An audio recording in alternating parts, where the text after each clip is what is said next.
Hello সবাইকে, আমার নতুন একটা ব্লগে সবাইকে অনেক ভালোবাসা আর স্বাগত জানাই। আশা করি সবাই ভালো আছেন, সুস্থ আছেন, আর আপনাদের ভালোবাসায় আমরাও ভালো আছি। আজকে রবিবার, আর এখন সকাল ওই 6:30 7টার মতো বাজে, আর এখন থেকে আপনাদের সঙ্গে নিয়ে আজকের ব্লগটা শুরু করছি। সকালবেলা উঠেই কিন্তু আমাদের মতো গৃহিণীদের আজকে কি রান্না করব সে নিয়ে চিন্তা শুরু হয়ে যায়। আগের দিন রাতে যদি ঠিক করে রাখি যে কি রান্না করব, তাহলে কিন্তু সকালে উঠে আর এই চিন্তাটা করতে হয় না। কিন্তু হয় কি, রাতে যখন সুপ্তর বাবা বাসায় ফিরে, তখন ওর কাছে শুনি যে কালকে কি খাবা সেই বুঝে রান্না করব। তো এই কারণে না আর রাতের বেলা ঠিক করে রাখা হয় না। মাছটা আগেই ফ্রিজ থেকে বের করে রাখলাম, না হলে না বরফ সহজে কিন্তু ছাড়তে চায় না। তো ভিজিয়ে রেখে বাসি কাজগুলো করে তারপরে রান্নাঘরে আসবো আবার।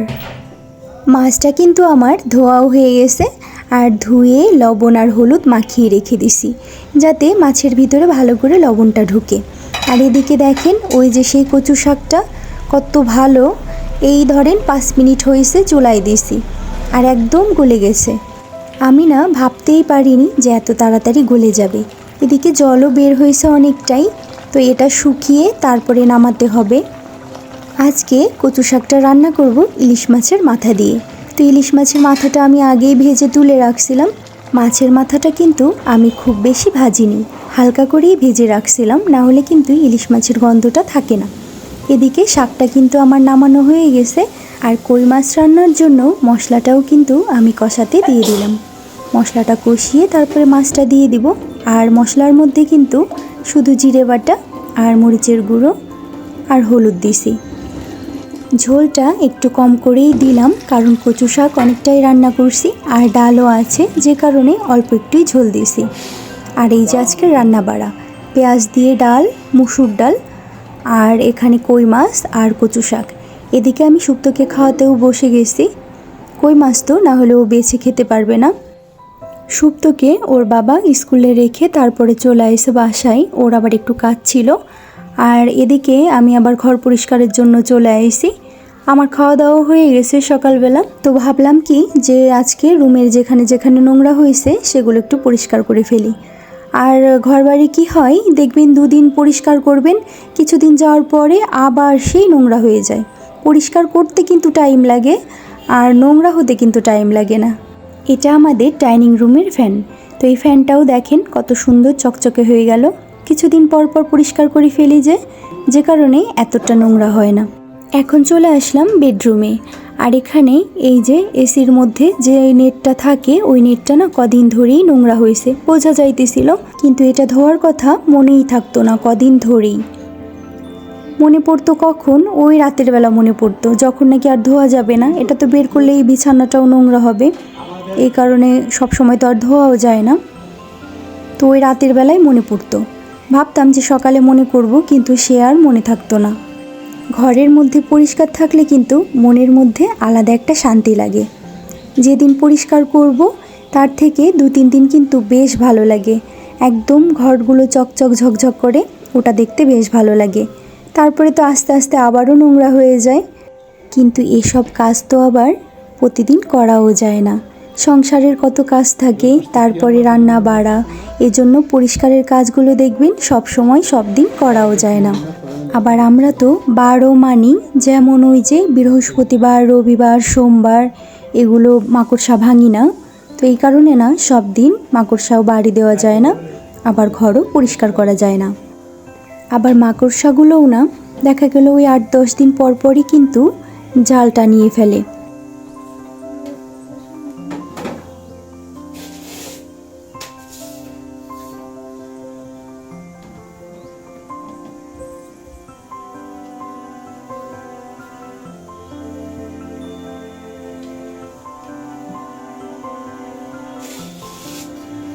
জীবনে যা কোনোদিন চোখে দেখিনি, আজকে কিন্তু এই ভিডিওর কারণে তাই দেখতে পেলাম। এই যে সুপ্তর বাবা জীবনেও কিন্তু এভাবে আমাকে হেল্প করে না ঘরের এই পরিষ্কারের কাজে, কিন্তু সে দেখাতে চায় যে সে আমাকে কতটা সাহায্য করে। এজন্যই আজকে ক্যামেরার সামনে আমাকে সাহায্য করছে। যাই হোক, সেটা দেখাতেই হোক আর মন থেকেই হোক, সাহায্য তো করছে, এটাই বেশি। আজকে নিজে থেকেই সে আমাকে অনেকটাই সাহায্য করছে, এজন্য কিন্তু আমি অনেকটাই খুশি। আমি তো ডাইনিং রুমের ফ্যানটা পরিষ্কার করছি, আর সে আমাকে বেডরুমের ফ্যানটাও পরিষ্কার করে দিল। তবে এটা না বললে কিন্তু তার নামে অনেকটাই মিথ্যা বলা হবে। সে কিন্তু ফ্যানটা অন্তত আমাকে মাঝে মাঝেই পরিষ্কার করে দেয়। আজকে সুপ্তর বাবা বাসায় থাকার কারণে কিন্তু আমি গল্প করতে করতে কাজটা করতে পারছি, আর আমার কাজ করতে কষ্টও কম হচ্ছে। দেখবেন, কারোর সাথে কথা বলতে বলতে কাজ করলে কাজটাও তাড়াতাড়ি হয়ে যায়, আবার কাজটা করতেও কিন্তু কষ্ট লাগে না। তো আজকে আমিও তেমনটাই করলাম।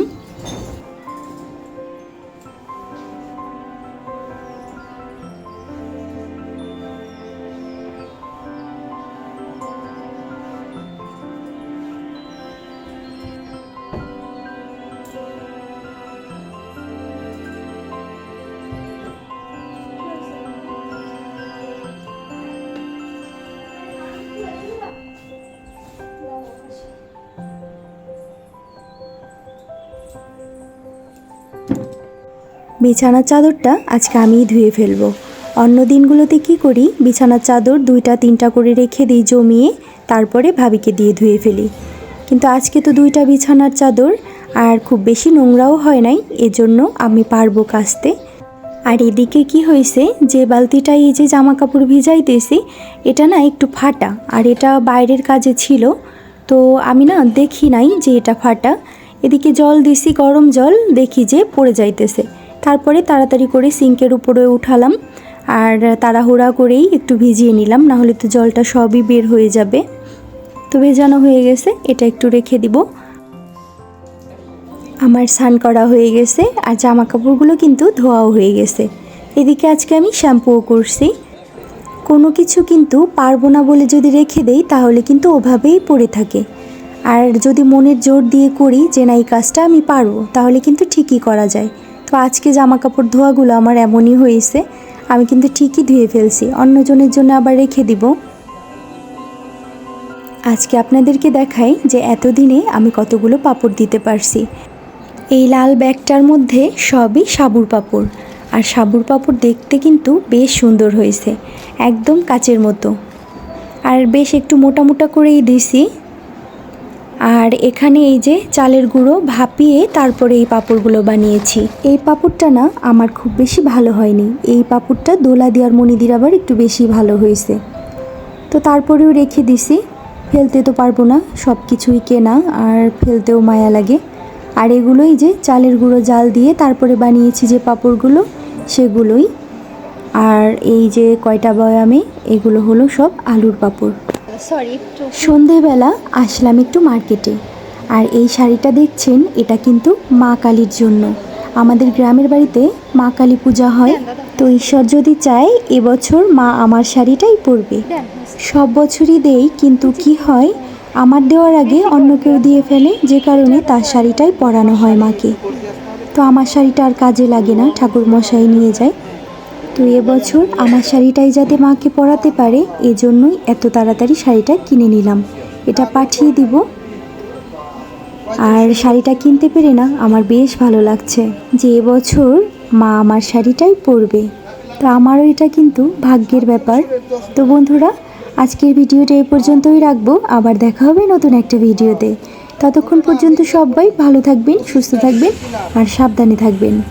আর ভিডিওটা যদি একটুও ভালো লেগে থাকে, অবশ্যই একটা লাইক করে দিবেন, আর অবশ্যই আমার পাশে থাকবেন, কারণ আমার এই ইউটিউব যাত্রায় আপনারা যদি আমার পাশে না থাকেন, তাহলে কিন্তু আমার এগোনো একদমই সম্ভব নয়। তো সবাই ভালো থাকবেন, দেখা হবে আবার পরবর্তী নতুন আরও একটা ভিডিওতে।